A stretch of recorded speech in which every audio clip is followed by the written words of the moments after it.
Harvard professor mocked Islam in front of over 200 students, and the whole class laughed. But in the back corner, one man stood still, quietly holding a mop. No one expected him to speak, but when he finally did, the entire lecture hall fell completely silent. Stay till the end to see what happened next. If you're a proud Muslim, like this video. Let's see how many believers are watching. It was a cold November morning in Cambridge, Massachusetts, where every breath turned into mist, and Harvard's historic brick buildings seemed filled with untold stories. Students hurried across the yard with coffee cups and books, thinking about the classes ahead. Among them was Professor Richard Dawkins, not the famous one, but a philosophy teacher known for his bold and critical views on religion. That morning, he was preparing to teach Philosophy 101, focusing on critical thinking in the modern world. The lecture hall was filled with over 200 students from different parts of the world, all ready for the discussion about religion's role in modern society. As they settled down, many checked their phones one last time before class. Quietly, along the side wall, an older man in blue work clothes moved with a mop and a yellow cleaning bucket. His name tag read Hassan. He worked calmly, almost unnoticed, like someone who had spent years maintaining these halls. Hassan had been working at Harvard for 23 years.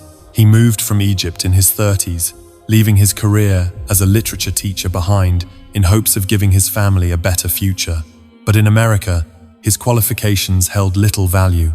His deep knowledge of Arabic literature couldn't pay the bills, so he took whatever work he could find, cleaning floors and emptying trash bins at one of the world's top universities. Professor Dawkins walked confidently to the front of the hall, dressed in his familiar academic jacket, and placed his briefcase on the desk. Greeting the class, he announced that today's discussion would focus on a subject influencing billions of people, yet one he believed could not stand under logical examination. The topic was Islam. Some students shifted uneasily, while others leaned in with curiosity. Meanwhile, at the back of the hall, Hassan continued his quiet cleaning work, unnoticed by most around him. The professor clicked his remote, and a slide about Islam appeared behind him. He described it as a religion started centuries ago by a merchant who claimed divine revelations. Then he urged students to think logically. If someone today claimed to hear voices or see visions, how would society interpret it? Some uneasy laughter spread across the hall as he compared past beliefs with modern psychological understanding, suggesting that billions now base their lives on those early experiences. The laughter grew louder as students reacted differently, some amused, others unsure. A young woman wearing a hijab kept her eyes on her notebook, visibly uncomfortable, while her friend tried to comfort her. At the back, Hassan kept moving his mop, but his attention was fixed on the professor, his expression tightening quietly. Now fully engaged, the professor paced across the room, arguing that the religion contained elements of violence and strict control, questioning how such ideas fit within modern civilization. His remarks triggered loud applause from many students. He stood proudly, enjoying the approval, believing he was helping young minds break free from outdated beliefs. After the applause faded, the professor continued, arguing that religion dulls critical thinking and claimed Islam demands total submission. At that moment, Hassan stopped cleaning, gripping the mop tightly. A student then questioned whether the professor was oversimplifying things, pointing out that most Muslims are not violent. The professor dismissed the concern, arguing that extremism appears when the religion is followed strictly, while moderate believers are shaped by modern values. Some students nodded or laughed again. Meanwhile, the hijab-wearing student quietly cried, feeling isolated among her classmates. At the same time, Hassan placed his mop aside and slowly walked toward the front. Students began whispering as they noticed the janitor moving toward the professor. The professor paused mid-lecture after noticing the disturbance near the front. His confident expression shifted to mild irritation as he asked what was going on. Hassan stood calmly before him, silent for a moment, before politely asking if he could pose a question. Instantly, the entire lecture hall fell quiet as students watched the unexpected scene unfold. Unaccustomed to interruptions, especially from maintenance staff, the professor still allowed the question. Hassan calmly asked how many books he had read in his life. Proudly, the professor mentioned thousands, including thousands more in his personal collection.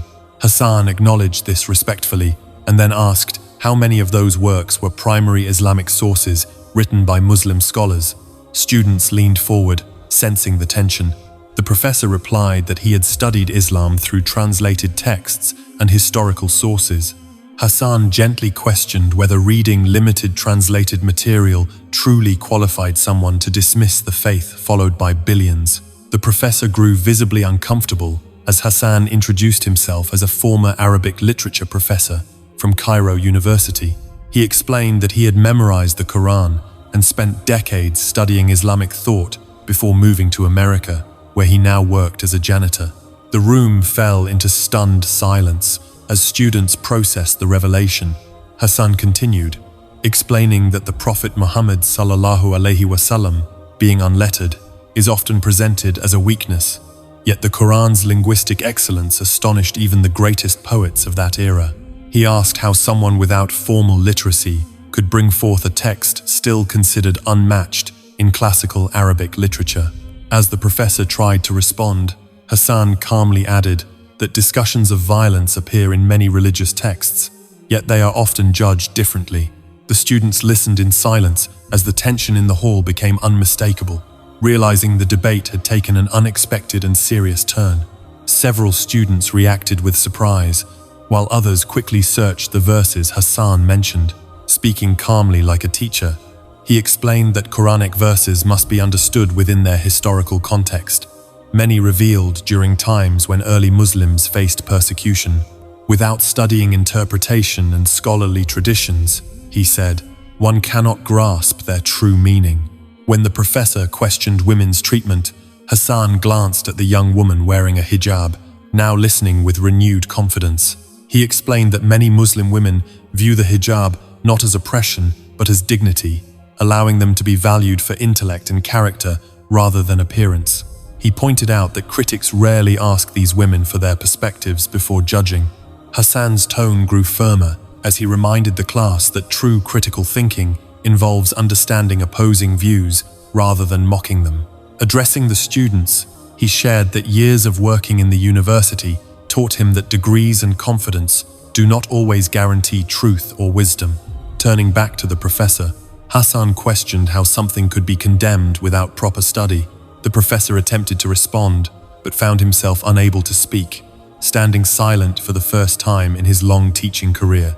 Picking up his cleaning tools, Hassan calmly said he needed to return to work, but suggested the professor study authentic Islamic scholarship before his next lecture. As he walked away, he added that Islam means submission, not to people or power, but to God, truth, justice, and mercy. Returning quietly to his corner, Hassan resumed cleaning as if nothing unusual had happened. After a few silent seconds, one student began clapping, soon followed by many others. The entire hall stood applauding not for the professor, but for the janitor. The young woman in the hijab now cried again, this time with relief and gratitude. Standing before the class, Professor Dawkins looked unsettled, his notes shaking slightly as he struggled to regain control of the lecture. The earlier authority he carried seemed gone. After the session, many students gathered around Hassan. Some thanked him, others asked for reading suggestions, and a few, including the young woman in hijab, embraced him in gratitude. A journalism student had recorded the exchange, and the video quickly spread online, gaining massive attention across countries and languages. Hassan unexpectedly became a symbol of dignity and calm wisdom. Though offered an opportunity to return as a professor, he politely declined, choosing to continue his work instead. Meanwhile, the university temporarily suspended Professor Dawkins while reviewing the situation. When he returned, his approach was noticeably more thoughtful and cautious. The young woman, later known as Aisha, went on to become a civil rights lawyer, saying Hassan's courage inspired her to stand firm in defending her faith and identity. Hassan quietly resumed his cleaning duties, but those who knew his story no longer saw him as just a janitor. They realized that wisdom can come from unexpected places and that truth is not defined by titles or positions. Years later, When asked why he stayed silent for so long, Hassan simply replied that he had been listening, not waiting.